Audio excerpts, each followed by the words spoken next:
아프면서도 행복한 사랑이 있다. 여러분, 오늘 우리 어버이 주를 맞이했는데 오늘 말씀을 들으면서 여러분이 원래의 사람의 모습으로 따뜻한 감정을 가진 그런 모습으로 회복되는 그런 은혜가 있기를 예수님 이름으로 축복합니다. 여러분, 마음이 따뜻해야 아름다운 세상을 누릴 수가 있거든요. 그 가장 기본이 아프면서도 행복한 그 사랑, 그 부모의 사랑을 기억해내는 것입니다. 우리가 사는 이 세상이 사람들은 광야와 같다, 사막과 같다 그렇게 말하잖아요. 메마른 광야, 그 사막이 그래도 아름다운 것은 사막 어디엔가 샘이 숨겨졌기 때문에 그렇다. 이 어린 왕자가 하는 얘기거든요. 밤하늘이 저렇게 깜깜하지만은 그래도 아름다운 이유가 그 하늘에 별이 떠 있기 때문이다. 다 이유가 있다는 거예요. 여러분, 우리 인생이 사람들이 고달프다고 말하지만 그래도 우리 인생이 아름다운 이유는 무엇일까? 왜 그럴까? 여러분들이 저마다 아마 내가 행복해지려면은 이런 것들이 있어야 돼. 행복의 기준이 있을 거예요. 행복을 연구하는 사람들이 다양하게 연구해 보니까 사람이 행복을 느끼는 여러 가지 조건들이 있었어요. 사람마다 견해가 달라요. 그런데 모든 사람들이, 모든 전문가들이 동의하는 가장 중요한 첫 번째 행복의 조건이 있습니다. 사랑하는 사람이에요. 누군가를 사랑하기 시작하면 마음이 따뜻해지고 그때부터 행복해지는 거예요. 하나님은 우리 사람을 지으실 때에 누군가를 사랑하면서 행복하도록 그렇게 만드셨습니다. 좀 전에 우리 두 아이를 축복 기도했는데 우리 모두가 이렇게 어린 꼬마의 시절을 지나와서 어른이 됐지 않습니까? 그저 눈도 못 뜨는 꼬물꼬물한 그런 어린아이가 아이로 태어나서 그 다음에 아장아장 걷는 귀여운 꼬마의 시절을 지나고 이제 가슴이 울렁거리는 사춘기로 이렇게 자라지 않습니까? 괜히 마음이 울렁거리는 그 낭랑 18세 그때 그 즈음에 우리가 골목어기에서 어느 길가에서 지나가는 한 사람 이성에게 마음이 확 꽂히면은 그때 그 사람의 마음에 별이 뜨기 시작하거든요. 가슴에 막 북소리가 들리기 시작하고 비로소 그때 세상이 너무 아름답게 보이는 거예요. 이게 사람이에요. 이렇게 순전한 인간의 마음속에 어릴 적에 경험해가는 그 사랑이라는 그 감정을 통해서 사람이 참 행복하도록 하나님 그렇게 만드셨어요. 근데 저는 오늘 여러분에게 드리고 싶은 사랑은 조금 다른 사랑을 말씀드리려고 그래요. 괜히 가슴이 뛰고 막 설레이고 두근거리는, 여러분 그게 얼마나 행복하게 하죠 우리를. 그렇지만 그런 가슴 뛰고 울렁거리는 그런 사랑은 오래 가지는 못해요. 신디 하잔이라는 교수는 누군가를 만나서 가슴이 울렁거리고 환희에 젖어서 그가 없으면 죽을 것 같은 그런 사랑도 길어봐야 2년 반을 넘기지를 못한다 그래요. 길이가 짧다는 거예요. 자, 그래서 우리는 사랑에는 약속이 있는 거예요. 그래서 어릴 적 우리 사람 꼭 이렇게 약속하잖아요. 약속. 왜? 불안하니까. 어느 정도 지나면은 더 이상 가슴 뛰지 않으니까 약속하는 변치 말자. 그래서 신랑과 신부가 만나서 결혼할 때 서약을 합니다. 엄숙하게 서약을 왜 그렇게 합니까? 불안한 사랑이기 때문에 그렇습니다. 여러분이 약속이라는 것은 상방 간에 서로가 지켜줘야 이것이 온전해지고 한 사람만 깨면은 그냥 없어지는 거예요. 자, 그래서 결혼식에 우리는 음식에 서약을 해요. 그래서 저는 이제 주례할 때 목사가 이 신랑과 신부에게 손을 들고 서약을 하게 해요. 하나님 말씀 앞에서 서약하게 해요. 지금은 가슴이 뛰지만 그거 식어도 변치 않겠느냐? 이렇게 물어. 그게 약속을 하죠. 저는 그것도 모자라서 지난 5월 5일 결혼식에는요, 성찬 예식을 했어요. 두 사람을 성찬 예식. 그리스도의 몸을 나누고 그리스도의 피를 나누는 성찬 예식을 했어요. 그리고 결혼 선언문을 두 사람 사인을 넣고 내 사인을 넣은 패를 만들어 주었어요. 왜 그렇게 합니까? 인간의 사랑이라는 것이 온전하지 않기 때문에, 불안하기 때문에 약속하고 약속하고 또 약속하는 거예요. 그런데 여러분, 이런 약속하지 않아도, 그런 서약을 하지 않아도 변함없는 사랑이 있어요. 가슴이 울렁거리지 않아도 깊은 행복을 느끼는 그런 사랑이 있어요. 그게 오늘 말씀의 제목처럼 아프면서도 행복한 사랑이 있다. 여러분, 아프면서도 행복한 사랑이 어떤 사랑일까? 짝사랑입니다, 여러분. 여러분, 짝사랑 안 해보셨어요? 서럽고 아프죠? 근데 행복해요. 이 짝사랑은 약속이 없어요. 상대와 약속한 적이 없어요. 근데 혼자 일방적으로 사랑하는 거예요. 젊은 베르텔의 슬픔은 그 짝사랑을 잘 설명해줘요. 이 젊은 베르텔이 어느 무도회에 가서 첫눈에 반한 한 여자를 만나는데 그 여자 이름이 로테입니다. 로테는 이 젊은 베르텔의 눈에는 눈부시도록 아름다웠어요. 그런데 그 마음이 확 꽂혔지만은 그 로테는 이미 약혼한 사람이 있어요. 그리고 결국 그 약혼했던 그 사람과 결혼을 해서 시집가죠. 그 상심을 못 이겨서 이 젊은 베르텔은 스스로 세상을 하직해버려요. 많은 젊은이들이 이 작품을 읽고 서럽게 울고 같이 아파하고, 그래서 베르텔 효과가 그런 것도 있었답니다. 사회적으로 무리가 있는 그런 일도 있었대요. 근데 여러분, 이 짝사랑이 아름답다고 하지만은, 일방적인 사랑을 하지만은 문제는 뭐냐? 욕심이 들어있어요. 내가 너를 사랑하기 때문에 그 사랑을 소유하고 싶은 욕망, 욕심, 이것이 무너질 때 자기 인생도 무너지고, 이거 무너질 때 그 사람을 원수처럼 여기기도 하고, 이게 인간이라는 것이죠. 인간의 이기심, 인간의 욕망, 소유욕, 자기 이익이 들어있는 것이죠. 근데 그것은 짝사랑이 아름답다고 말하지만 사실은 그게 온전한 사랑은 아니에요. 진짜 사랑을 고린도전서 13장 성경에 말합니다. 5절에 사랑이 15가지를 말하는데 그 중에 몇 가지가 뭐냐? 사랑은 무례히 행하지 아니하며 자기의 유익을 구하지 아니하며, 이렇게 말합니다. 자기의 유익을 구하지 않는다. 이게 진짜 사랑이라는 거예요. 나의 이익을 추구하지 않으면서도 끝없이 상대만을 위한, 상대가 잘 되기만을 위한 그 마음, 그 사랑, 이것이 아프면서도 행복한 사랑이에요. 이게 하나님의 사랑이고 부모의 사랑이에요. 부모라는 이런 존재를 통해서 하나님의 사랑의 한 조각을 우리에게 보여주는 거예요. 오늘 본문의 말씀이 그래요. 오늘 이 본문의 말씀 보면 애타는 어미의 모습을 보게 되는 거예요. 너무 가슴 아파하는 엄마의 마음. 예수님이 들어와 시돈 지방으로 가셨다. 오늘 성경이 그렇게 시작하죠.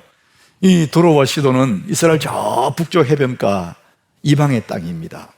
예수님이 거기 갔을 때에 그 지방에 있는 한 여자가 예수님 만나러 나와요. 22절에 보니까 가난한 여자 하나가 그 지경에서 나와서 소리질러 이르되 주 다윗의 자손이여 나를 불쌍히 여기소서.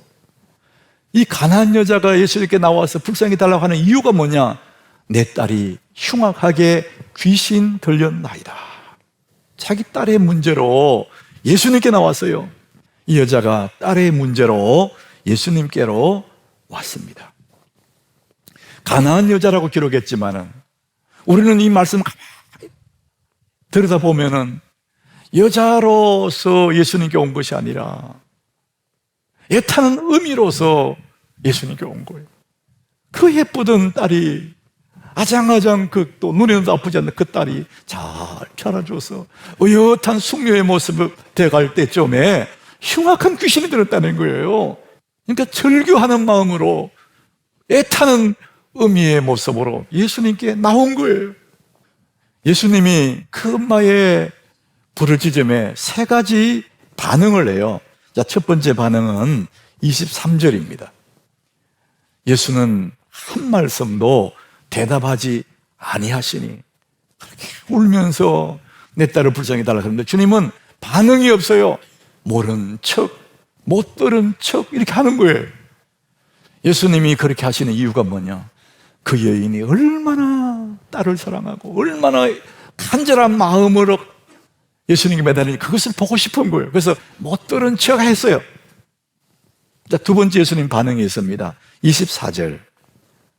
예수께서 대답하여 이르시되, 이제 말씀을 하셨는데 나는 이스라엘 집에 어린 양 외에는 다른 데로 보내심을 받지 아니하였노라. 나는 너와 상관없다. 이렇게 말씀하시는 거예요.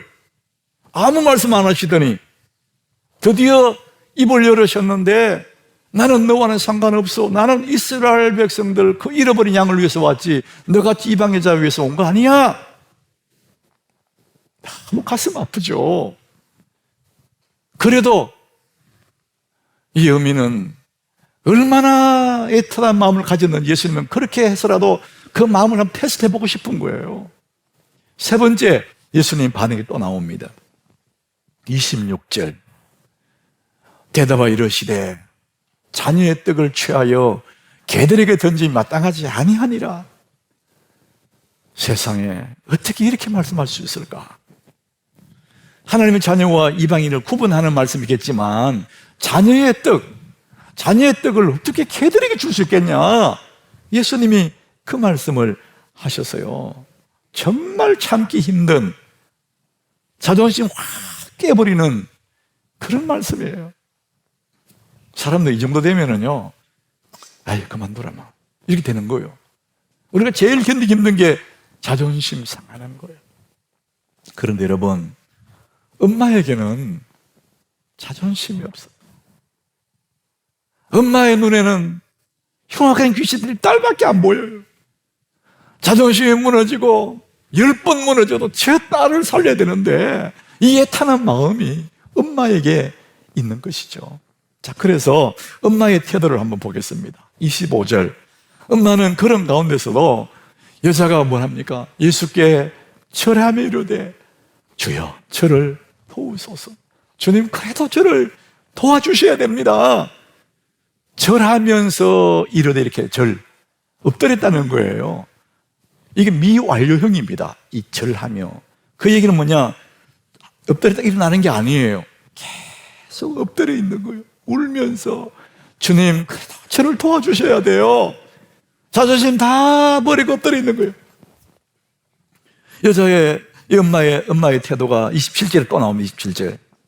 여자가 이르되 주여 올소이다마는 개들도 제 주인의 상에 떨어지는 부스러기를 먹나이다. 다른 말로 하면은 내가 비천한 개 취급받아도 괜찮습니다. 내 딸만 온전해지시다면은 내가 개가 되는 게 뭐가 문제겠습니까? 주인의 상에 떨어지는 그 상, 그거랑 좀 달라는 거예요. 엄마는 딸을 위해 스스로 자존심 다 버리고 비천한 자리에 확 내려가 버리는 거예요. 이것이 부모입니다. 부모는 자식을 위해서라면 못할 게 없어요.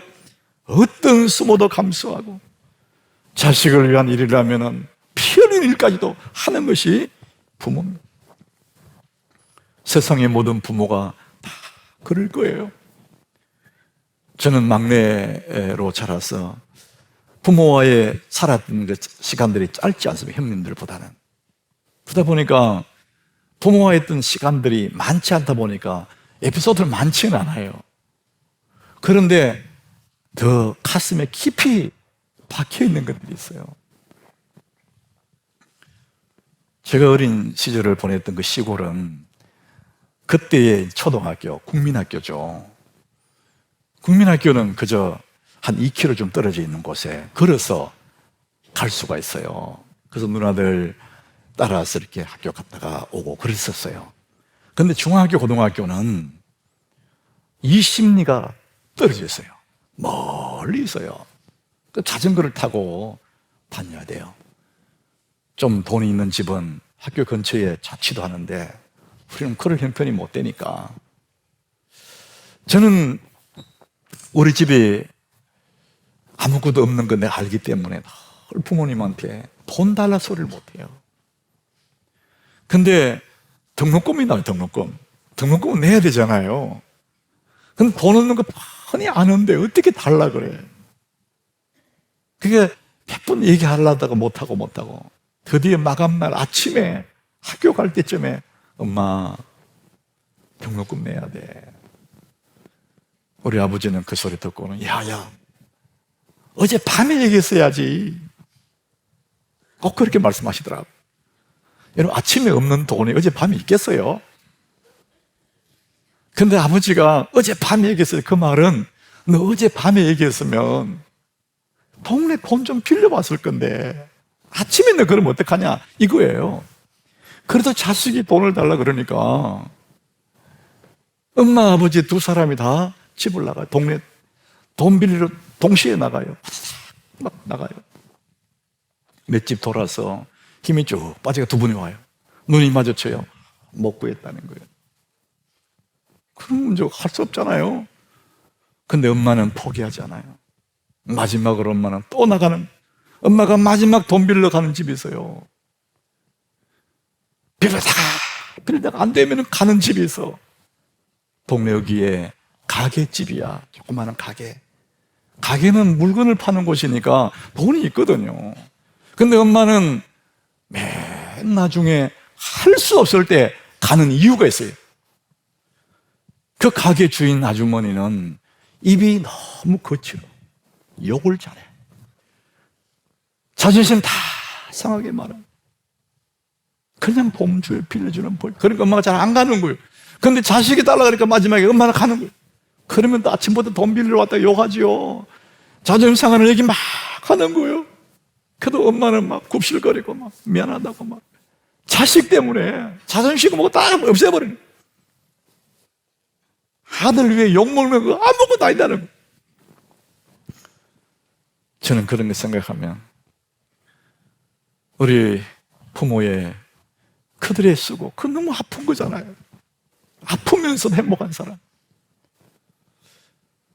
제가 아마 5살쯤 6살쯤 될 때 같아요. 제가 기억하는 거 보면 3살짜리 기억 못 하거든요. 몸이 막 열이 나고 아팠던 것 같아요. 그 시골에 약도 없고 어디서도 없을 때니까 엄마는 그 밤에 저를 들쳐왔고요. 보자기가 딱 덮어씌우고는 막 뛰는 거예요. 깜깜한 밤에. 저는 엄마 등에 엎였는데 보자기는 덮어져 바람 소리가 옆으로 샥 지나가는 소리가 나고 엄마의 등에 귀를 대고 있으니까 엄마가 가슴이 펄떡펄떡 뛰는 소리가 그대로 귀에 다 들리는 거예요. 나중에 엄마가 막 숨이 차서 흑흑거리는 소리가 다 들었어요. 그 먼 길을 달려갔어요. 자식을 위해서. 깜깜한 밤. 부모는 자식을 위해서는 자존심이고 뭐가 없어요. 우리는 그 희생 위에서 오늘이 있는 거거든요. 우리 시대 때 아버지들은 자식들에게 좋은 기억은 별로 없어요, 사실은. 근데도 제가 문득 그 아버지가 생각날 때 그런 생각 나더라고요. 우리 아버지는 그 시절에 다 그랬겠지만 옷이라는 게 사서 입는 옷이 없어요. 누런 광목비 그걸로 옷을 집에서 만들어 입는 거예요. 그러니까 풍심한 한복이죠. 위에 한복. 그거 텅텅 걷고, 여름엔 덥다고 다리도 걷고, 겨울엔 내리고. 아버지가 여름에 덥다 다리 둥둥 거든 그 다리 종아리가요, 너무 깡말랐더라고요. 새까맣고. 무거운 짐을 지는데 바들바들 떨면서 짐을 지고. 저는 그걸 수없이 봤어요. 하나님의 사랑이 그렇고 부모의 사랑이 그렇습니다. 너무나 아파도 너무나 행복한 영원한 짝사랑. 나쁜 짓 해도 가슴에 못을 박아도 끝없이 사랑하는 행복한 그 사랑. 너무나 아프지만 행복한 그 짝사랑. 이게 음이의 사랑이고 아비의 사랑이라는 거예요. 오늘 본문의 여인이 그 자존심 상해도 다 버리고 엎드려 부르짖은 그 여인에게 오늘 28절 보세요. 예수님이 드디어 응답하십니다. 이에 예수께 대답하여 이르시되 여자여 내 믿음이 크도다 내 소원대로 되리라 하시니 그때부터 그의 딸이 나으니라. 엄마의 눈물이 딸을 살린 거예요. 엄마의 가슴 저미는 큰 눈물이 예수의 손을 움직이게 하는 것입니다. 사랑하는 여러분, 우리는 다 자식이었고 한 번은 부모가 되는 우리들입니다. 필립스 브룩스라는 목사님이 계셨는데, 이 목사님이 이제 어머니가 돌아가셔서 어머니의 무덤 앞에 비석을 세울 때, 이 비석에 내가 뭐라고 쓸까? 엄마가 나를 어떻게 키웠지? 생각하다가 오늘 이 본문의 말씀, 마태복음 15장 28절, 여자여 내 믿음이 크도다, 이것을 새겨준 거예요. 이분이 생각해 보니까 이 가난한 여자같이 자기 엄마도 자기를 위해서 피눈물을 내는 거예요. 자존심 다 버리고 아픔도 버리고 희생하며 자기를 키웠. 그래서 엄마의 무덤 앞에 여자여 내 믿음이 크도다, 엄마의 사랑을 그렇게 표현한 거예요. 여러분, 우리가 어떻게 하나님의 은혜를 갚을 길이 있겠어요? 자식이 무엇으로 부모의 은혜를 갚겠어요? 그저 우리는 그 부모님의 사랑을 알아주는 거예요. 너무 수고하셨군요. 엄마의 희생 고맙습니다. 기억해 주는 것만으로도 부모의 짝사랑은 너무나 행복한 거예요. 우리가 오늘 이렇게 살아있는 것은 하나님의 은혜이고 부모의 은혜인 줄 여러분 기억하시기 바랍니다. 이사야 53장 5절에 우리의 삶 그 뒤에 너무나 적나라한 희생을 잘 기록했어요. 그리스도의 희생. 그가 찔림은 우리의 허물 때문이에요. 우리 허물 때문에 그리스도가 찔리셨다는 거예요. 그가 상함은 우리의 죄악 때문이라. 우리가 막 빗나갈 그때도 그가 상함으로 우리가 이렇게 오늘 있지 않습니까? 그가 징계를 받음으로 우리가 평화를 누리고 그가 채찍에 맞음으로 우리가 나음을 받아도다. 그리스도의 그 아픈 고난들은 다 나를 위한 것입니다. 하나님의 사랑을 조금 닮은 그 엄마의 아버지의 사랑이 바로 이런 사랑 아닙니까? 사랑하는 여러분, 하나님의 그 은혜, 부모님의 그 사랑, 영원한 짝사랑을 여러분 알아주고 기억해 주므로 여러분의 부모님이 행복해하는, 그래서 아프지만 행복한 그 사랑에 여러분 매개체가 되셔서 이 땅에서 하나님의 은혜를 기억해낼 줄 아는, 부모의 은혜를 생각할 줄 아는 그런 성숙한 그리스도인이 되시기를 예수님 이름으로 축복합니다.